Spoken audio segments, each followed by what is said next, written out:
അരുൺ, ഇപ്പോൾ ഈ ലഹരി മാഫിയെ പൂട്ടാൻ ഓപ്പറേഷൻ തൂഫാനുമായി പുതിയ പദ്ധതിയുമായി സർക്കാർ മുന്നോട്ട് വന്നിട്ടുണ്ട്.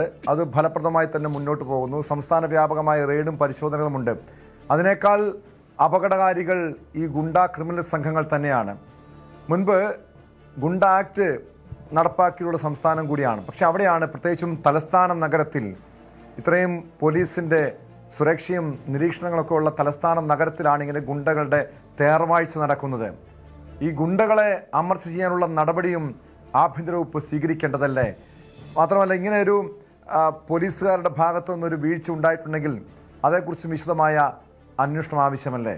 തീർച്ചയായിട്ടും അത് ഉണ്ടാകേണ്ടതാണ്. ഇന്നലെ തലസ്ഥാനത്തെ ഗുണ്ടകൾക്കൊരു പ്രത്യേക ദിവസമായിരുന്നു. കാരണം ഇന്നലെ തിരുവനന്തപുരം നഗരസഭയിലെ കോർപ്പറേഷൻ ഓഫീസിൽ നഗരസഭയുടെ കീഴിലുള്ള പാർക്കിംഗ് സ്ലോട്ട് ഏരിയകളുണ്ട്. അവിടുത്തെ ടെൻഡറായിരുന്നു ഇന്നലെ. അവിടെ തലസ്ഥാനത്തെ പ്രദേശത്തെ മാത്രമല്ല, നഗരപ്രാന്തങ്ങളിലെയും റൂറൽ ഏരിയകളിലെയും ഒക്കെ ഏതാണ്ട് എല്ലാ ഗുണ്ടാ സംഘങ്ങളും ഇന്നലെ അവിടെ ഉണ്ടായിരുന്നു. കഴിഞ്ഞ കുറേ നാളുകളായി ഈ പാർക്കിംഗ് കൊട്ടേഷൻ പിടിക്കുക ഗുണ്ടകളാണ്. അവിടെ ഈ കുട്ടൻ ഉൾപ്പെടെയുള്ള, അയാൾക്കൊപ്പം നേരത്തെ നമ്മൾ പറഞ്ഞ പേരുകാരൻ ഉൾപ്പെടെയുള്ള ആളുകൾ ഇന്നലെ നഗരസഭയിലുണ്ടായിരുന്നു. അവിടെ നമുക്ക് ലഭിച്ച വിവരം, ഗുണ്ടകൾ ഒരുമിച്ച് നിൽക്കുന്നു.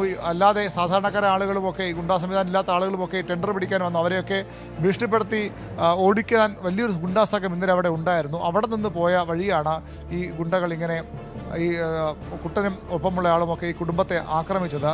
ഇന്നലെ മറ്റൊരു ബാറിലും ഇവർ എത്തി ബഹളമുണ്ടാക്കിയതായി ഇപ്പോൾ പരാതി വരുന്നുണ്ട്. ബാറുടമ അത് പരാതിയുമായി മുന്നോട്ട് പോകാൻ താല്പര്യമില്ല എന്ന് അറിയിച്ചിരുന്നു. പോലീസ് കേസെടുക്കുന്നതിൽ നിന്ന് പിൻവലി നിൽക്കുന്നു എന്നാണ് ഇപ്പോൾ നമുക്ക് അറിയാൻ കഴിയുന്നത്. ഇന്നലെ ഗുണ്ടകൾ ഈ പാർക്കിംഗ് കൊട്ടേഷൻ പിടിക്കാനായി നഗരത്തിലെ ഏതാണ്ട് എല്ലാ ഗുണ്ടകളും അവിടെ ഒത്തുചേർന്നിരുന്നു എന്നുള്ളതാണ് വസ്തുത. പോലീസിൻ്റെ മൂക്കിൻ തുമ്പിലാണ്. BCM പോലീസ് സ്റ്റേഷന് സമീപമാണ് ഈ നഗരസഭാ ഓഫീസ്. ആർക്കാണ് ടെൻഡർ കിട്ടിയെന്ന കാര്യത്തിൽ വ്യക്തത വരേണ്ടതുണ്ട്. നമുക്കറിയാം, ഈ ഗുണ്ടകളുടെ പ്രധാനപ്പെട്ട ഒരു വരുമാന മാർഗവും ഇത്തരം ടെൻഡറുകളാണ്. കോർപ്പറേഷൻ്റെ വിവിധ പാർക്കിംഗ് സ്ലോട്ടുകൾ, അത്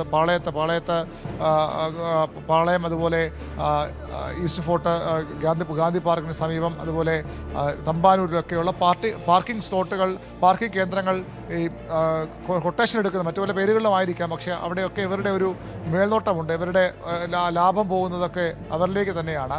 അതിനുവേണ്ടി ഇന്നലെ ഇവർ സംഘടിച്ചിരുന്നു എന്ന വിവരം പോലീസിൽ തന്നെ ഇപ്പോൾ ലഭിക്കുന്നുമുണ്ട്. ഏതായാലും അവിടെ പോയിട്ട് വന്ന വഴിയാണ് ഈ കുടുംബത്തിനേരെ ആക്രമണം ഉണ്ടായത്. തീർത്തും അപരിചിതമായ ഒരു സാഹചര്യത്തിൽ ആ കുടുംബം പെട്ടുപോവുകയായിരുന്നു.